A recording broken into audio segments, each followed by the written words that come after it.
Quickly, Tiona, Nekkia McClodden is an interdisciplinary research-based artist.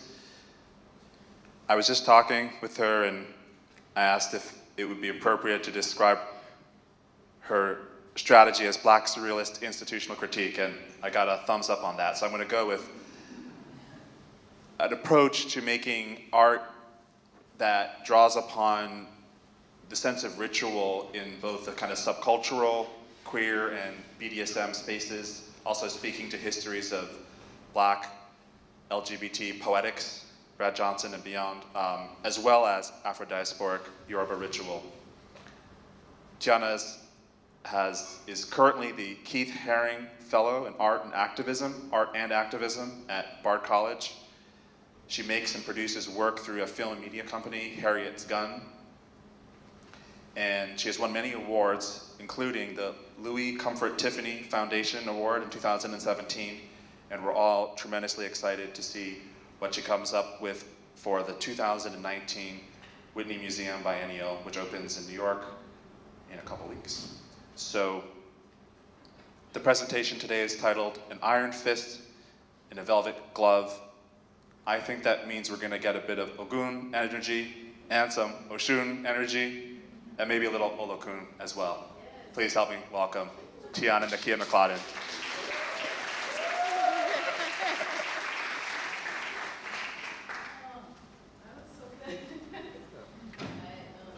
I'm very happy to be here.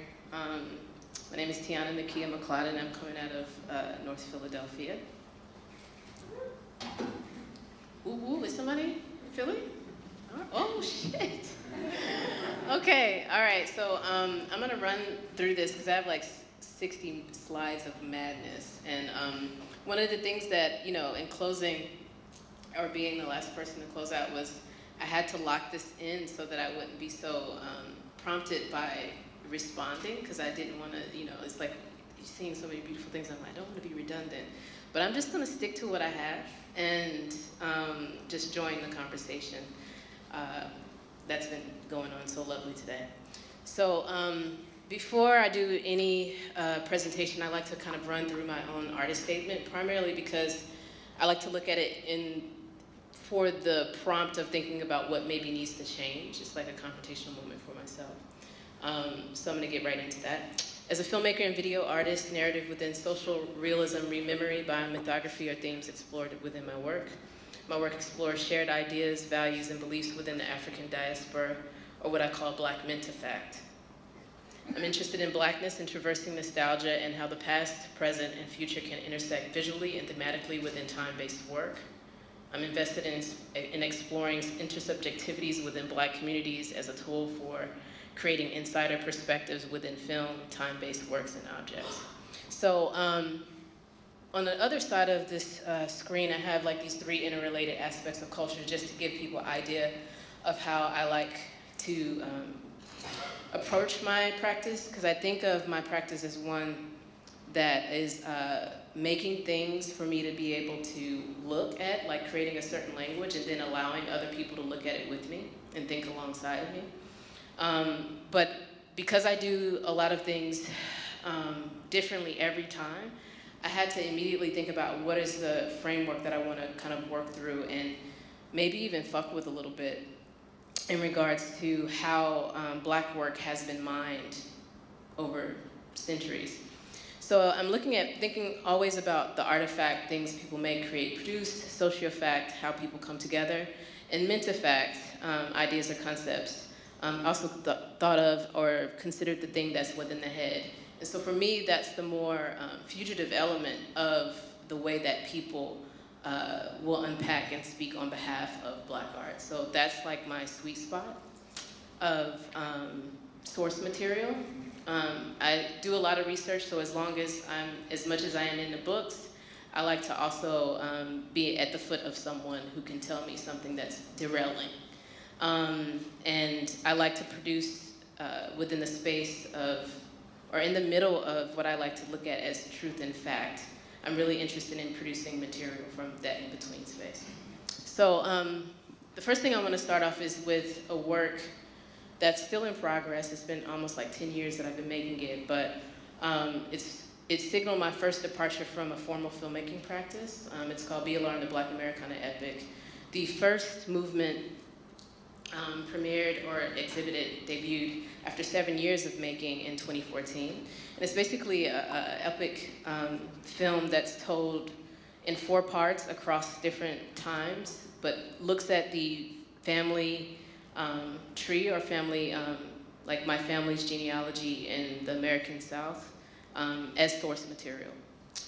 So it's told through the use of trailers, scenes, film posters, film objects, and film stills. And so just to give you an idea of how that functions for me, these are my film posters.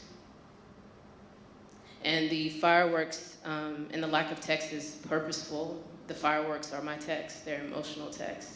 A lot of my work is trying to figure out how to get away from legible language or creating a certain kind of text that I can read.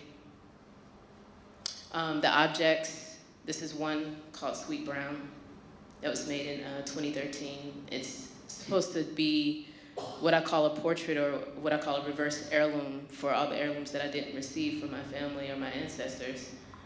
One that represents my maternal and my paternal side, both biologically but also spiritually. So I'm a priestess of Ogun within Santeria Lukumi.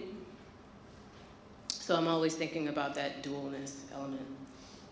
These are my film stills, press kit, I call it, and a lobby card.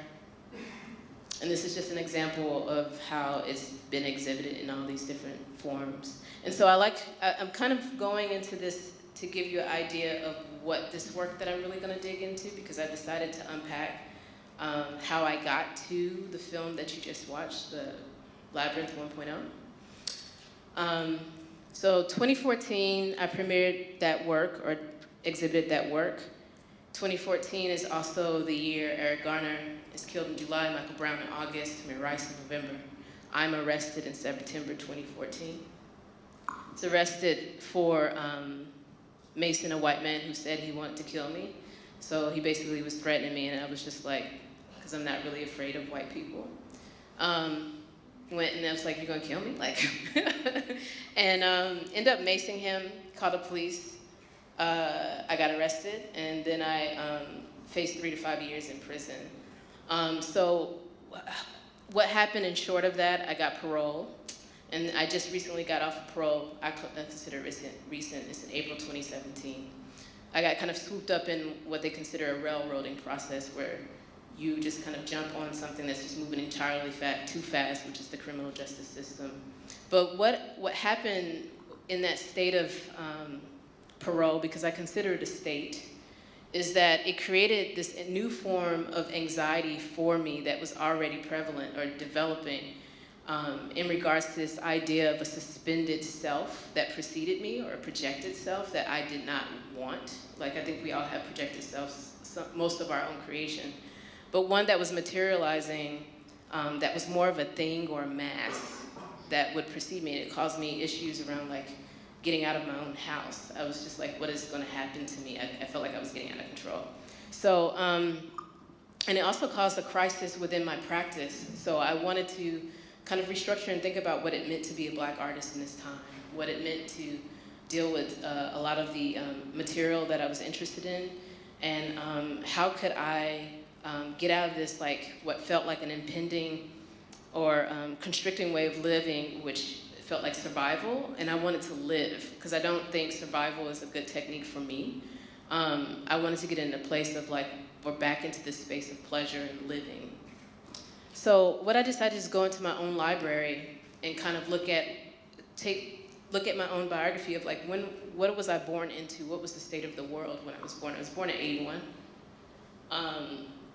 And 81 is the year that the CDC acknowledges that AIDS is real, and gives it a kind of form of a name. And so throughout my life, I've also had this parallel conversation with this anniversary of this epidemic that has taken away so many of the people that I respect, that I've learned from through books. So I wanted to look at what it took to make this work, or what they did to make this work in the face of a certain kind of impending death that was far more severe than what I felt like I experienced. But how did they make this work? You know, because I wanted to figure out how to make work again. So I looked at 3 figures: Essex Hemphill, Brad Johnson, and Julius Eastman, who I'm going to touch on briefly. But it starts with Joseph Beam. Joseph Beam is born 1954, dies in 1988 in Philadelphia, PA. His single book of production during his life in 1986 is In the Life. It contains text by both Brad Johnson and Essex Hemphill. Stephen Fullwood, who's a good friend of mine, a former archivist at the Schomburg Center for Black Research and Culture, produced a text in 2013 called Black Gay Genius in honor of Joseph Beam, and I was very moved by the form of that text, like working in anthology, which was the form of Joseph Beam, and thinking about what the undertaking of finding or engaging with surviving members who were in Beam's presence, which is minimal now, what that process looked like. So I'm gonna get into how I decided to kind of like research and create work from this place of thinking about authors and the fragility of paper, what it means to be published, but then have situations where you come out of print, and what does that do to your legacy? So the first person I looked at was Essex Hemphill, born 1957, dies 1955 in Philadelphia, PA. I had known of Essex Hemphill through many friends, as well as through his book, Ceremonies, that I read first as a library copy. I never owned a copy. I didn't own a copy until there was a situation of a presentation in Philly where a young man asked me afterwards if I had any additional texts or poets that he could go and find and look up. And I was like, yeah, Essex Hemphill, you should look online. You'll be able to find his work there. And so he did the cool thing now with the phone that I didn't think about. Just looked it up right there. He was like, I can't afford these books. And he's like, they're like $200. And I was like, what are you talking about? So I looked at it, and they're indeed $200. These are remaining copies that are coming out of people's own possession. So at that point, I had to realize that I don't even own Essex Hemphill's publishing. The feeling of having him is because his poems have been in various books, and I think poetry kind of functions in so many different ways. And so in looking at that, the first project was produced by going online and looking at the fact that most of his text was out of print or in a value that most people couldn't afford. So in 2015, the Institute of Contemporary Art Philadelphia invited me to do a Day Without Art project that would exist online. And so my first impulse, of course, was to think about, quite frankly, Marlon Riggs and his work, because his legacy and his work has influenced me immensely. But what I wanted to do is I was like, let me think about Essex, primarily because of his proximity and his collaboration with Marlon. And so before I do anything on figures that are no longer here to ask, I kind of look for this space of permission through the archive of what exists, what they've done, things that they were thinking about. And so I want to read this to you all because this became the source document or the source text for the project itself. It says, I was counting T-cells on the shores of cyberspace and feeling some despair. I have miscegenated and mutated, tolerated and assimilated, and yet I remain the same in the eyes of those who would fear and despise me. I stand at the threshold of cyberspace and wonder, is it possible that I am unwelcome here too? Will I be allowed to construct a virtual reality that empowers me? Can invisible men see their own reflections? I'm carrying trauma into cyberspace, violent gestures, a fractured soul, short fuses, dreams of revenge. My primary public characteristics continue to be defined by dreads of me, myths about me, and plain old homegrown contempt. All of this confusion is accompanying me into cyberspace, every indignity and humiliation, every anger and suspicion. And this is from Essex Hemphill's presentation at the Black Nations, Queer Nations Conference in 1995, which was really a big deal because you had a lot of Black and brown scholars kind of like, in a way, centering themselves and outing themselves in relationship to their scholarship. And this section has been referenced a lot as through other scholarly work. But what I wanted to do is I decided to create a 4-part piece called A Fixing Ceremony, 4 movements for Essex that would answer each question that's put forth in this actual text. So I'm going to play the first thing that you would see when you actually visited the Institute of Contemporary Art's website.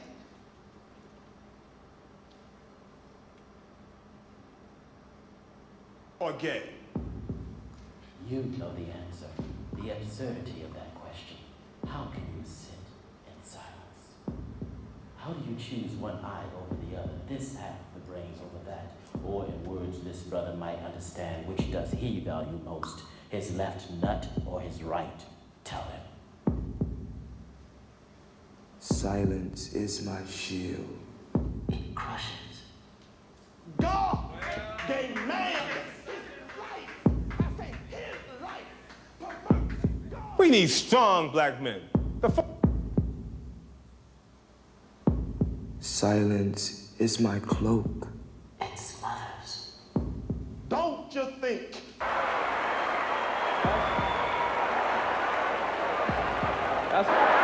They don't get no long stare at your shit. Silence is my sword. It cuts all waves. Girls in the yard. It's nothing like having a nation of fags looking for you. Their jokes, their I'd be laughter at parties. There's always form a 2 or 3 chorus sections at of the party. contempt. Sit silently. Sometimes join in the laughter, as if deep down we too believe we are the lowest among the low.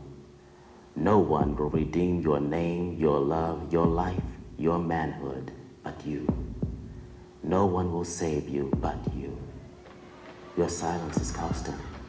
Your silence is suicide. Sodomy is sin, and you know.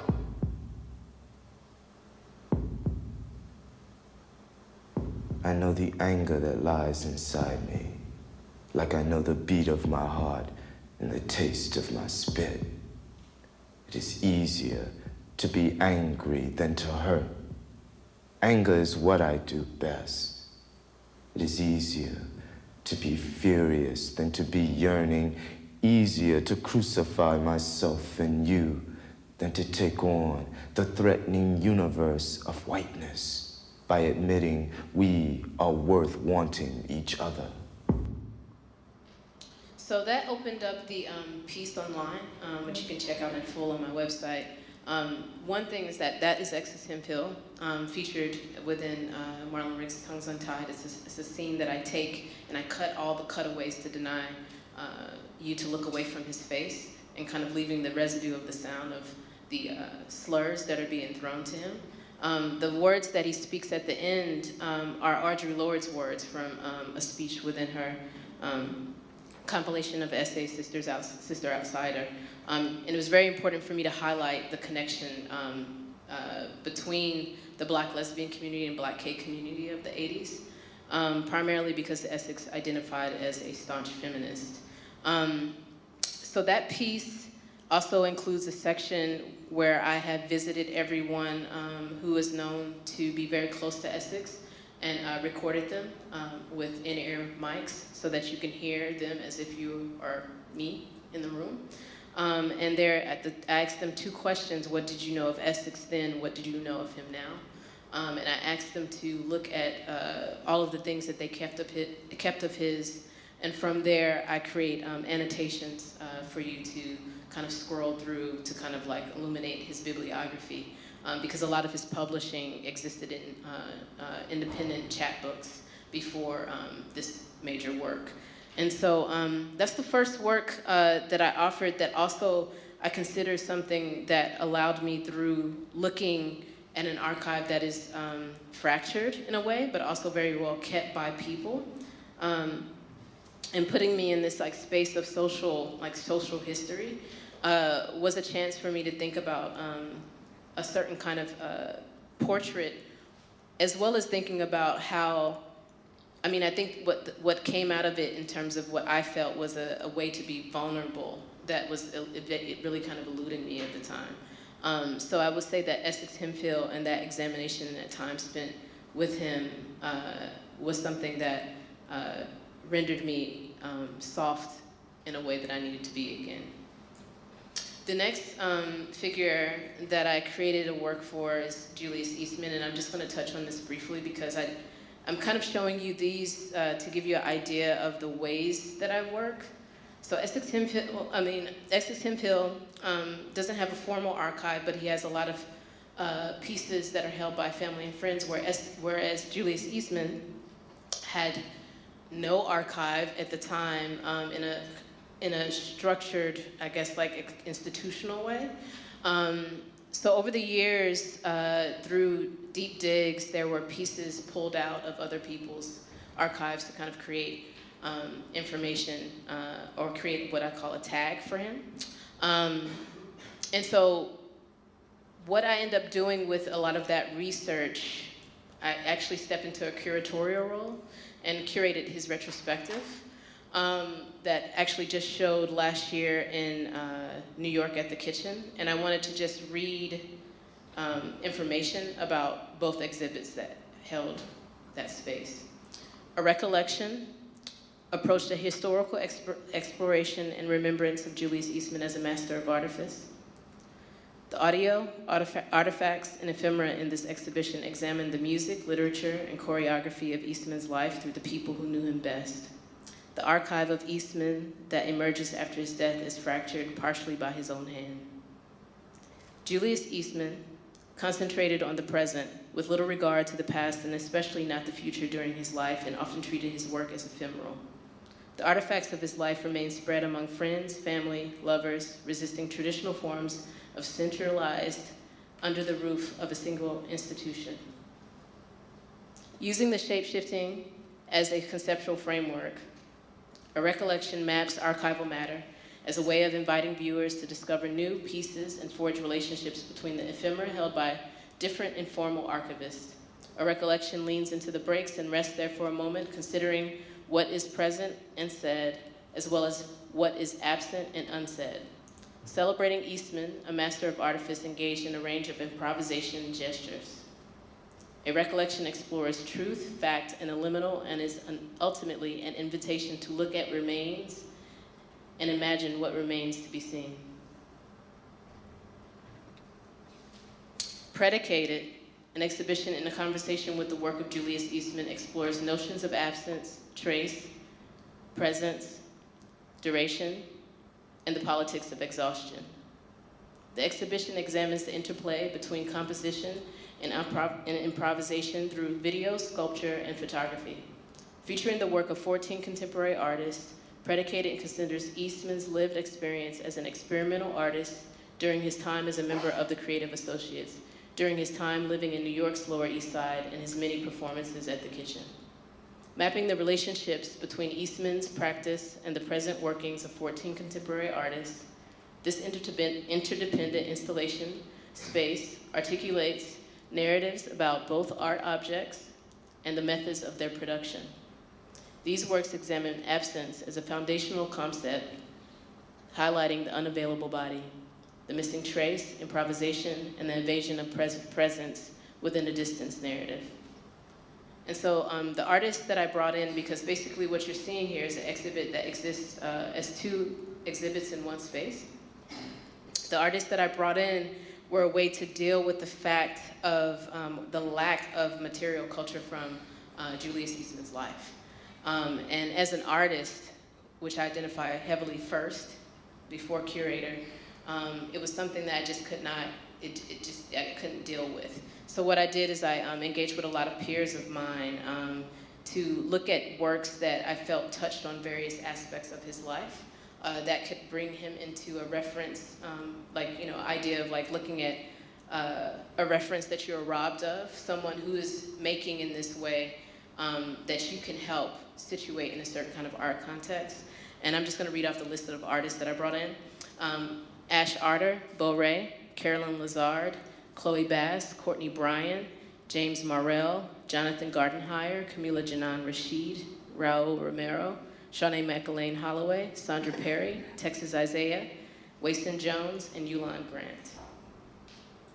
And so now we're at Brad, and things are gonna pick up a little bit now. Brad Johnson was born 1952, dies 2011 in Philadelphia, PA. So I come across Brad through acquiring this other country's Black Gay Voices journal that's published in 1988. I actually come across it in a bookstore or magazine shop in Philadelphia. And I got it because I was interested in the Bayard Rustin interview where he kind of tells all the things that people are thinking about and about his relationship to Martin Luther King and his lovers and all these things. And so I took my time with the text, and then like a week later I'm on the subway and I come across this text on subjugation. And it blew me away in such a way that I immediately went home, scanned it, put it in my pocket, and carried it around for almost a year. So I'm going to read from the copy that I've been carrying around since 2016. Brad Johnson on subjugation. I'm writing with an iron glove, can't you tell? Restrictive measures have been taken to ensure the stifling of all expression. You need fear no effusive burgeonings of unimpeded and diuretic ramblings from love. Iron gloves for an iron state.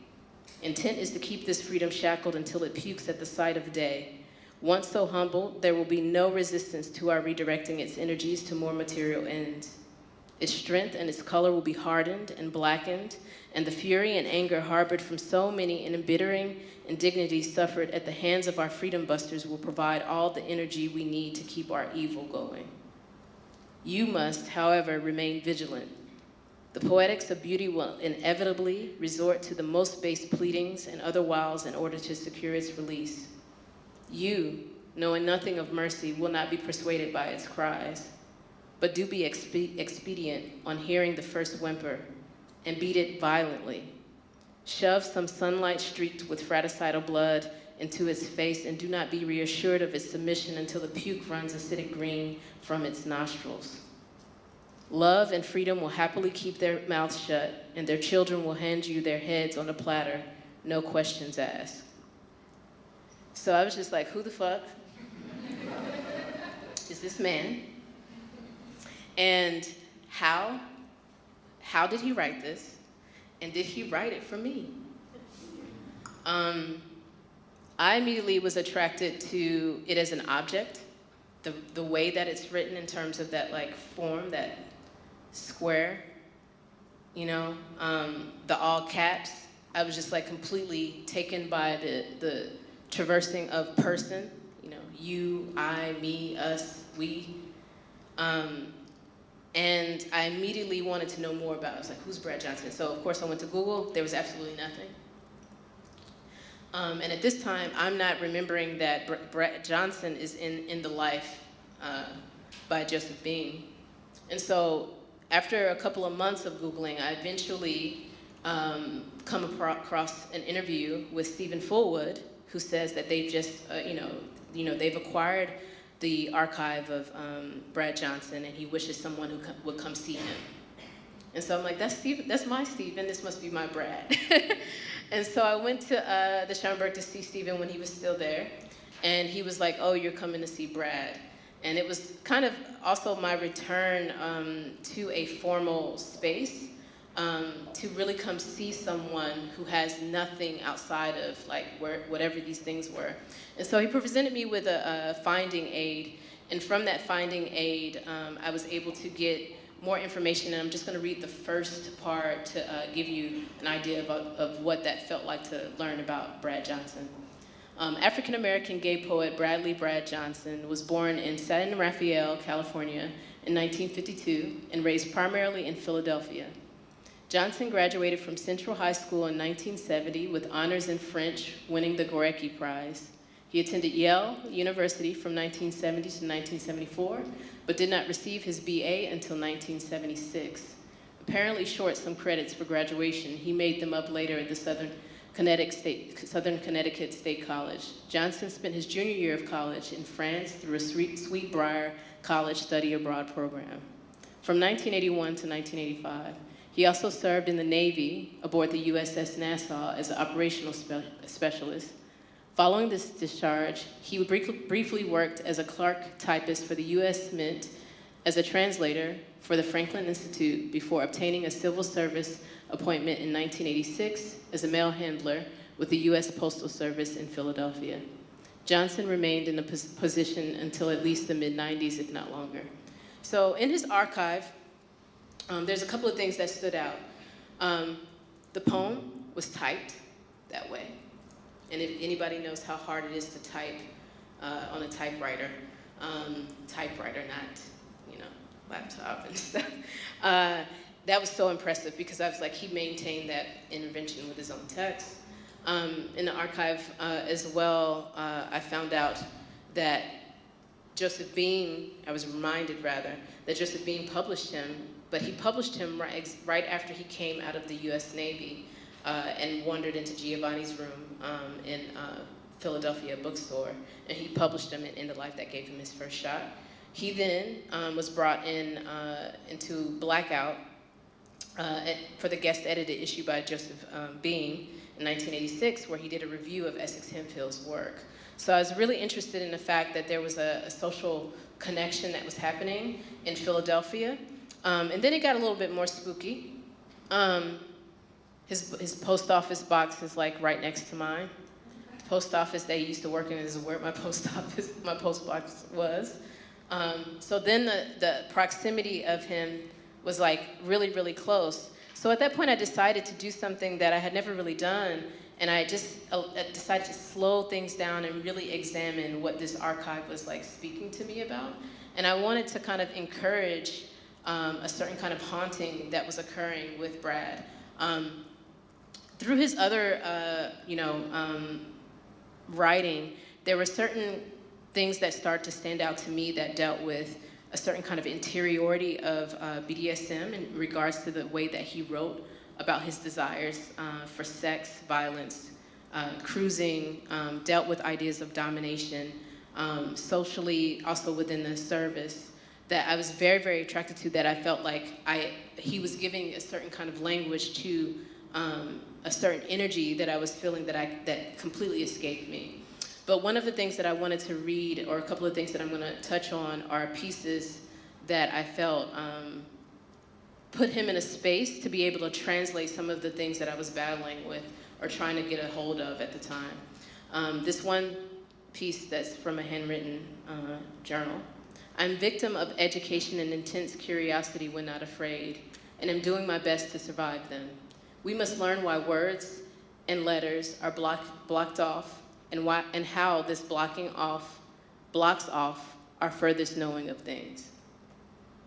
I also saw a connection with a lot of these, particularly this trilogy, these figures that I'm looking at, where although their work is kind of put in this print form, Julius with composition, the people who published these texts, specifically with Essex Hempfield and Brad Johnson, also succumbed to the AIDS virus, so leaving these texts to be out of print. So while Brad Johnson kind of struggled with his idea of being successful in terms of his writing, he actually was extraordinarily well published, but all of his books are out of print. So after looking at a lot of his text, letters, I decided to figure out how could I also look at the things that I knew that he was reading at the time and think about what it would be to process that work towards an artistic intervention. And so because I knew he read Barthes, because I knew he read a lot of folks, I took some of those cues and reread a lot of the things that he read. This one quote I want to read: "The text is a fetish object, and this fetish desires me. The text chooses me by a whole disposition of invisible screens, selected baffles, vocabulary references, readability, etc. And lost in the midst of a text, not behind it like a do ex machina, there is always the other, the author. An institution, the author is dead. As institution, the author is dead.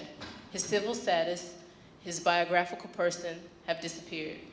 Dispossessed, they no longer exercise over his work, the formidable paternity whose account literary, history, teaching, and public opinion had the responsibility of establishing and renewing. But in the text, in a way, I desire the author. I need his figure, which is neither his representation nor his projection, as he needs mine, except to prattle. And there's this last little note here. We must, moreover, distinguish between figuration and representation. So from there, I start to kind of make a game plan of how to think a little bit more deeper about what I was about to do. I also read a text that he came across while he was at Yale, while the author, Julian Jaynes, was actually teaching there for a short spell. And Julian Jaynes has this text called The Origin of Consciousness in the Breakdown of the Bicameral Mind. And it says, bicameralism, the condition of being divided into two chambers, is a radical hypothesis in psychology that argues that the human mind once operated in a state which cognitive functions were divided between one part of the brain, which appears to be speaking, and a second part which listens and obeys. So I was interested in this kind of like duality and this split, and bringing that closer to a lot of the text that he has that talks and answers. And then I realized that I also wanted to pay attention to what was happening when I was reading the text. Because at this point, I realized that I was having this kind of almost like fetish engagement with his text, and wanted to really figure out how to try to think about creating language creating a language that I could read that dealt with how that reading of the text processed throughout my body, to see if I could see if it was almost like real or create a harmony with that sensation. But there was another thing that I started to think about was what was one of the things that was causing a certain kind of injury, or what was the injury that I was carrying at the time that was in proximity to a certain kind of anxiety around my body and my figure. And I started to think heavily about the act of flinching, which is basically something that signals that you're about to anticipate a certain kind of act, like where there is a hit. It's also something that can be extraordinarily desirous to someone who is interested in a sadist position, is that they look for the flinch as a point to know that they have a certain kind of power, a certain kind of, authority. And I've always been proud of myself as being not a flincher, like someone who doesn't flinch. And I was like, this is what my issue is, I'm flinching. So I wanted to look at other times in history where people were thinking about that gesture or thinking about their bodies in those positions. And so I did a deep dive and came across these images from a 1960s civil rights activist in training session that was at Shaw University in Raleigh, North Carolina. And it's shot by James Corrales and Eve Arnold. They're very famous photographers. And I was interested in these images that document these activists putting their bodies in these positions to receive a certain kind of consensual violence to prepare their bodies for these kind of like spaces that they would be kind of going in and creating these interventions. I also started to look at the state of mind, or the place where Brad was in as a military, US Navy specifically, which is known to have one of the more grueling training regimens. And also decided to look closer because I'm the first to break the line in my family of military engagement. But still in some way have that I think I would call in like the spirit of it in the energy of my Orisha, Ogun. Ogun is known as the god of war. So the desire for violence, I think, is something that, or a desire to kind of like control it or look at it or think about what's on maybe even the other side of pain, if you allow yourself to get there, has been something that's very interesting to me. I also started to look at obstacle courses and think about obstacle courses as a psychological landscape. Obstacle courses for me has been something that's been present in my life as a kid who was a military kid. I lived in London for 6 years, was born on an Air Force base in Blytheville, Arkansas. And what it meant for me to see those structures without bodies and with bodies. So the first work that I did was in 2016. It's called Sete Subio El Santo, The work that I did in relationship to my looking at Brad was something that caused me to first want to out the thing that he was articulating that resided in myself. Because what it caused was, I think that examination, maybe even a psychoanalytic examination of self, was that the problem was not so much what was happening in these figures, it was just my proximity that violated a certain desire that I had in looking at and experiencing a certain kind of violence in my own practice of BDSM that was causing this kind of like collapse where I almost felt like I had become almost maybe ashamed and felt very much out of control of that, really, really strong part of like my identity. So what I wanted to do is take a picture first to look at myself to see what people see when I'm at that state, which I had never done. So I took a series of self-portraits over the course of a week. And in this case, the mask is not a tool to hide. It was like really about disclosing, which I was very fascinated about. As well as like thinking about my body and the queerness of my body, and what it meant to try to think about presenting myself with all of the identities that I possess. So I have on my leges, my spiritual beads. And so that series, what it showed me was something that was very interesting to look at, which was like kind of a profane image or a dangerous image, thinking about identity and getting me closer to thinking about what some of the rumblings of anxiety were, is that all the things that I am, all the identities that I am, that I enjoy, don't exactly get along. So if you were to cut me up and let groupings of representations of who I am exist in a room, there would be a riot. But I became extraordinarily interested in looking at what it means to be a riot in one body, and be at peace with that. So the next thing I did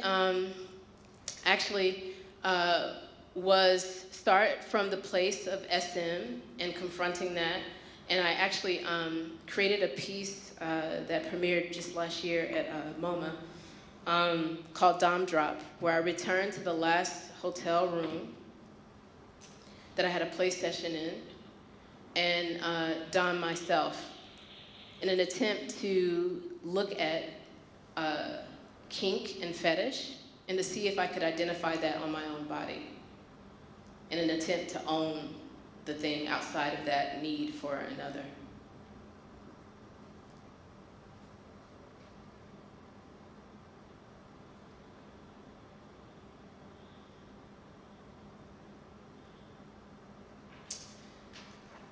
After that, I decided to take 9 pieces, from Brad Johnson's archive, after talking to Stephen, to talk to him a little bit about the things that were coming up, where I took these elements and I decided to read each text while putting myself in a SM engagement with my own hand. So it was interesting what it meant to split and see if I could come into that space to look at that thing of like speaking and obeying, but also thinking about confronting and thinking of, very, very heavily about what it means to wield that thing or get closer to that thing, that mask that was developing, bring it real close and like be like, yo, what's up,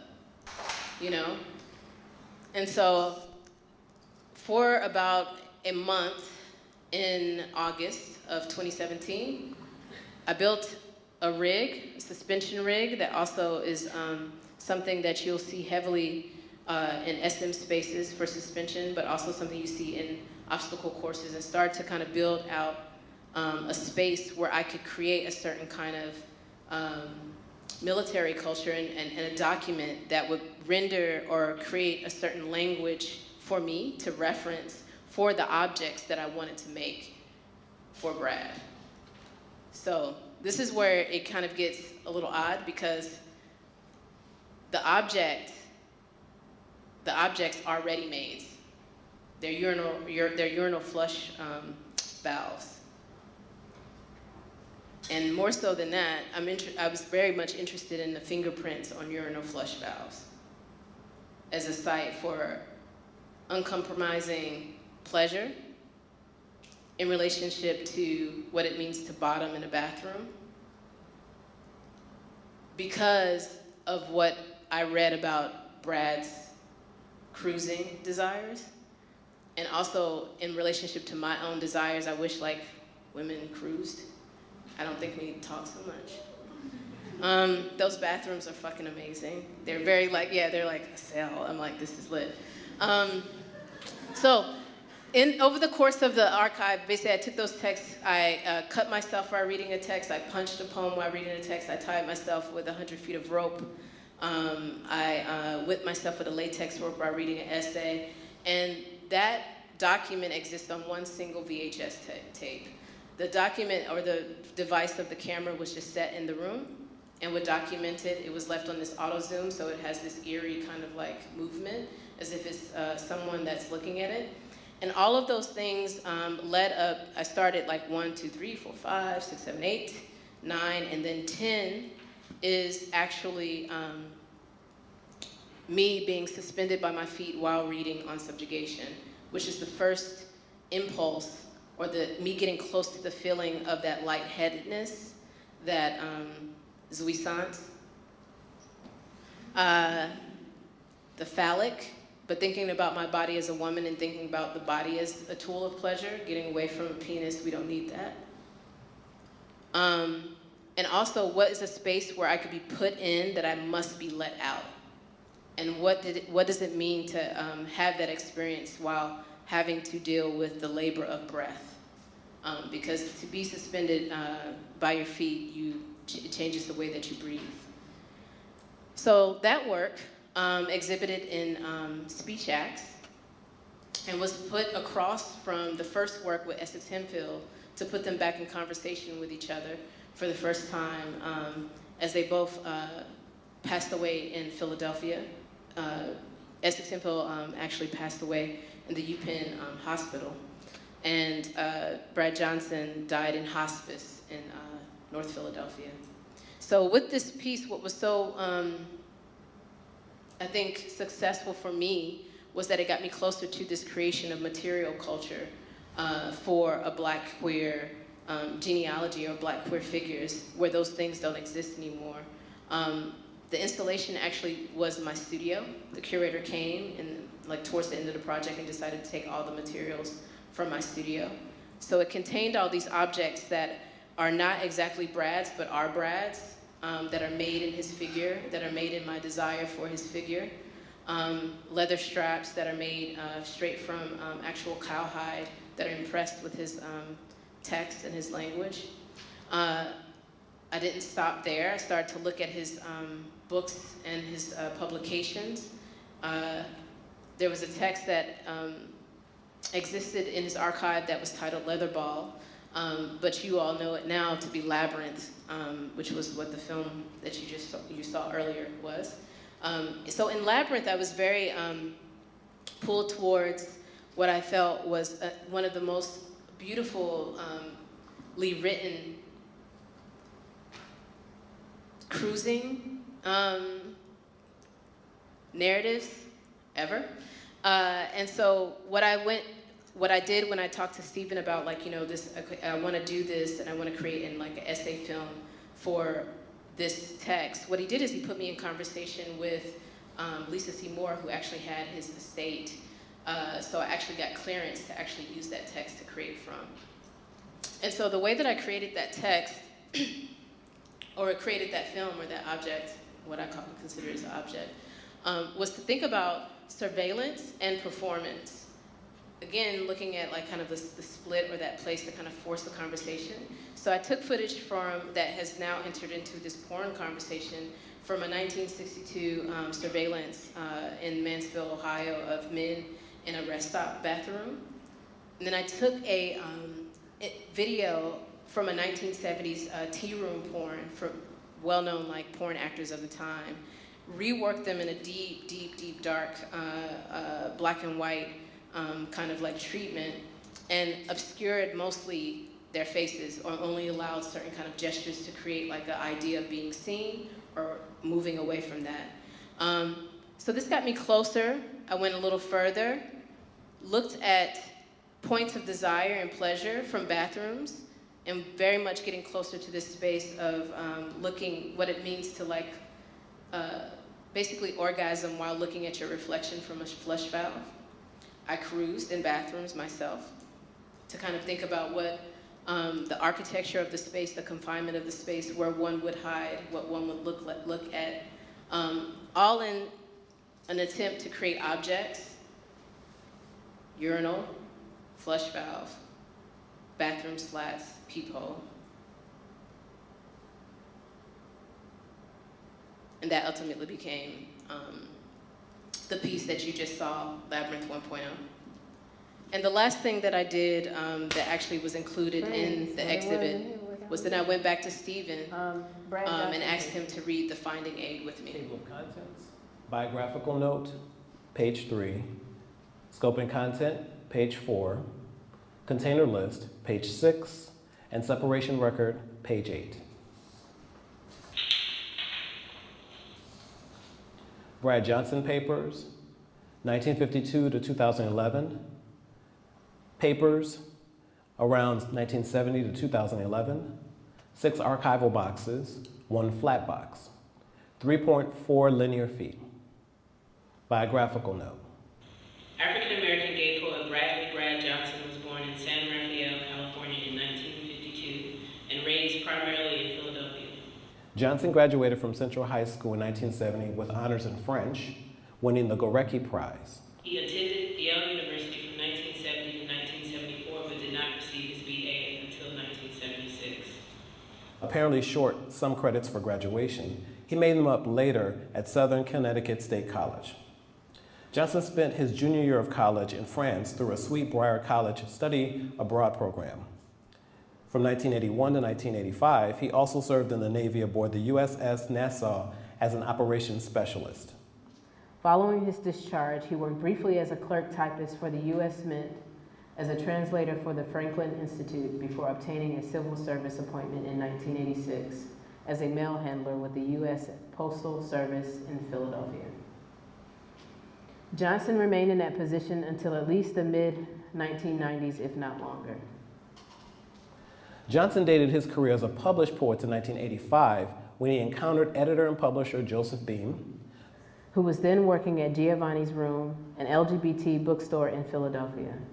Before then, he had published a poem in Essence magazine in 1978 and had written a number of poems in French during the 1970s.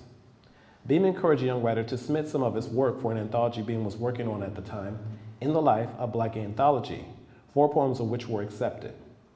Following this breakthrough, other poems were included in the following anthologies and journals: The Road Before Us, 100 Black Gay Poets, Milking Black Bull, Gay Black Poets, The Pyramid Periodical, and Other Countries. and Other Countries. In the 1990s, Johnson's publishing efforts were less frequent. In a letter to Daniela Chatinier, former curator of the Manuscripts, Archives, and Rare Books Division at the Schomburg Center, he referred to his writing output as scant and non-prolific, and admitted that he had become a recluse and stopped writing. His published work, for the most part, was confined to various anthologies and journals in the late 1980s and early 1990s, but many unpublished poems were found among his posthumous papers. Major themes in Johnson's poems include love, romance, sex, homophobia, and loneliness. Sensitive and self-deprecating, he acknowledged in the letter that he had been less able than other Black activists to forge a Black gay consciousness in homophobic America. He had some association with gay student groups at Yale University, such as the Black Orchids and the Gay Alliance at Yale, but it is unclear whether or not it was during his tenure or after he left the university in 1974. Johnson was diagnosed with AIDS in 1996, but survived for 15 years, finally succumbing to the disease in a hospice in Philadelphia in late 2011.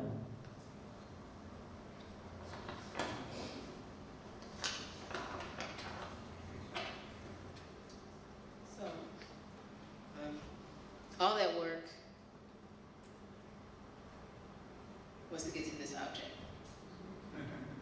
Thank you.